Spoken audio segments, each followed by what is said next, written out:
Tonight on KGW News, a heroic rescue following a fiery crash. Fighting through smoke and explosions, an officer drags the man to safety. Plus, a cab driver shot on the job. These idiots need to quit pulling guns on people that aren't doing anything wrong. How he managed to get himself to the hospital with a bullet in his back. But first, she didn't deserve it. She's a good girl, and it's my baby. a mother mourns the loss of her daughter to out-of-control street racers.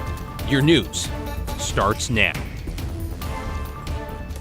Thanks for joining us. I'm David Molko. Her name is Ashley McGill, and she was waiting for the bus when she was struck and killed by two speeding cars. A warning tonight, this story includes video from the crash scene that may be difficult to watch. Our Alma McCarty was at a vigil for the 26-year-old this evening. And Alma, you also talked to her family. David, family and friends remain just in a state of shock days after the crash that killed Ashley McGill.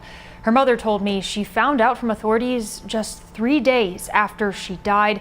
The medical examiner telling her her daughter likely died instantaneously due to just how fast the car that hit her was going. Here on Southeast Stark Street, near 133rd, 26-year-old Ashley McGill sat on a bench. Catching the first bus, yeah. It was 5:30 on Saturday morning as she waited for that first bus, the one that would take her home. Her ride left her, and so she had to get stuck, walking or taking the bus. But Ashley never made it home. Basically, it hit so hard it exploded the bench. Portland police confirmed Thursday night that Ashley was hit by an out-of-control car, one of two speed racing down Stark. She didn't deserve it. She's a good girl, and it's my baby.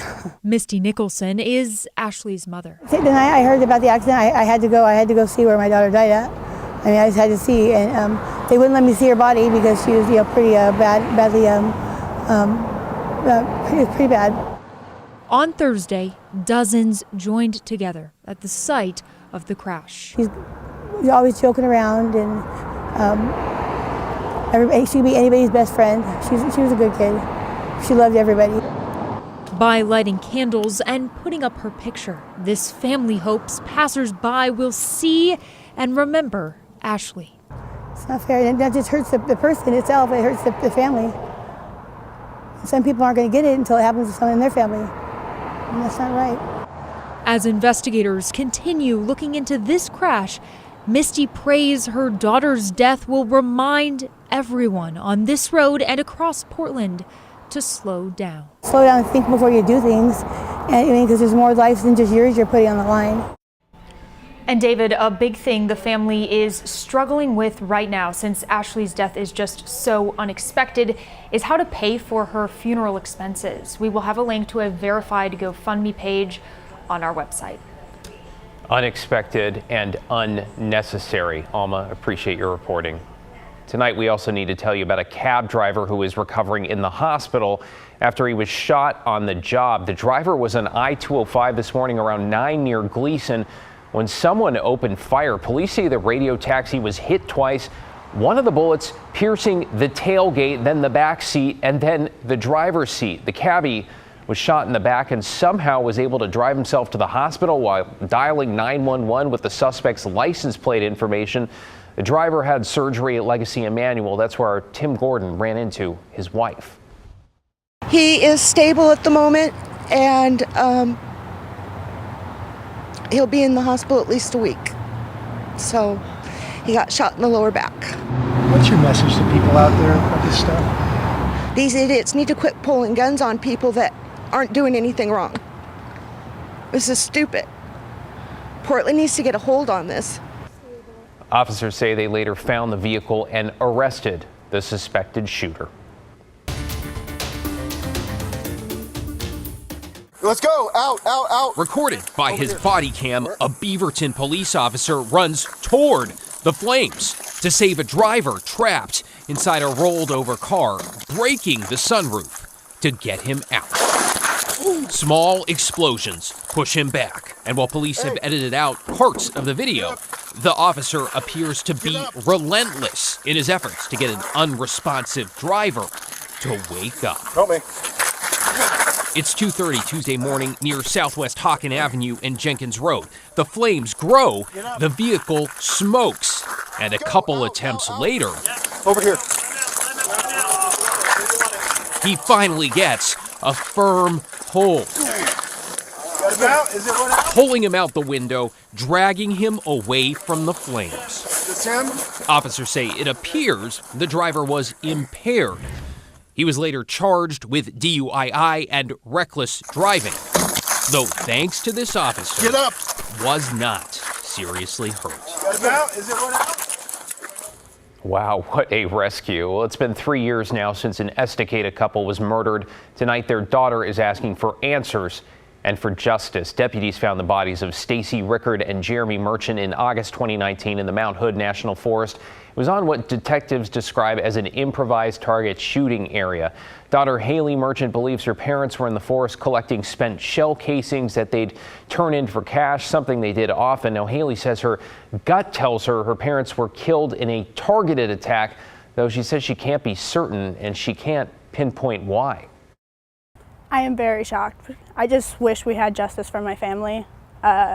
Going on 3 years, it's like hard to just see all the gun violence and everything that's going on in the world, knowing that we don't have any justice for my family.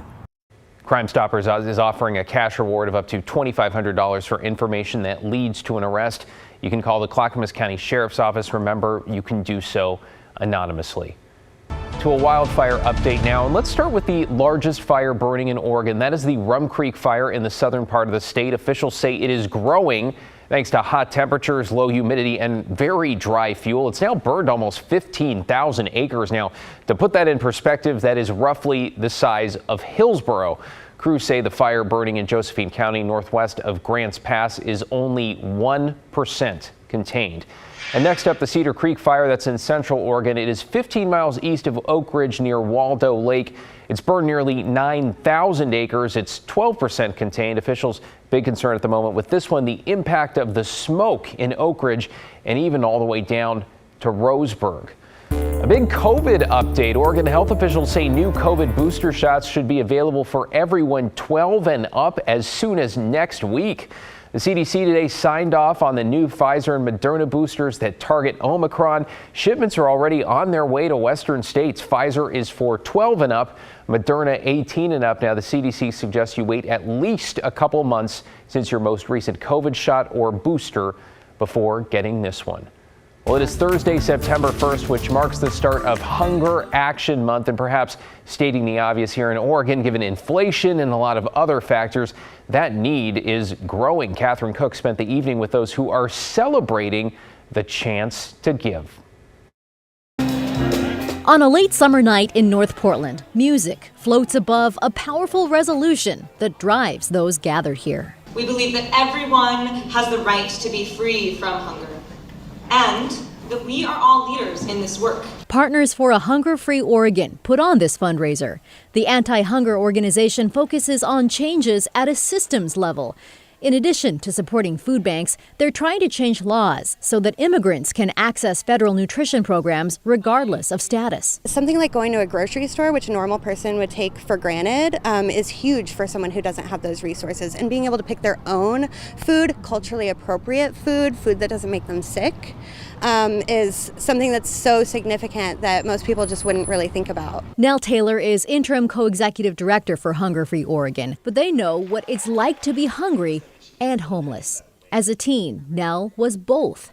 It's why doing this work means so much. Now that I'm doing fundraising, I feel like it feels like it's come full circle, that I used to ask people for money on the street, and now I'm here asking other people for money to fund these programs that helped me when I was younger. The Oregon Food Bank reports nearly 1 in 5 Oregonians have faced food insecurity. On Wednesday, they gave their annual State of Hunger address. As people continue recovering from the pandemic, inflation and rising fuel costs are now cutting into food budgets. The cost of our groceries in our communities is up at least 10% overall. This is happening at a time when lower income households already spend more than a third of our budgets on food. It's remarkable. Back in North Portland, as the celebration continues, there's hope that every dollar raised will mean full hearts and stomachs for everyone. Paddles high in the air. There are so many ways to support the fight against hunger. But if you need access to food, there's also a great resource to help you find the location nearest you. It's called OregonFoodFinder.org. You can also call 211. In North Portland, Catherine Cook, KGW News.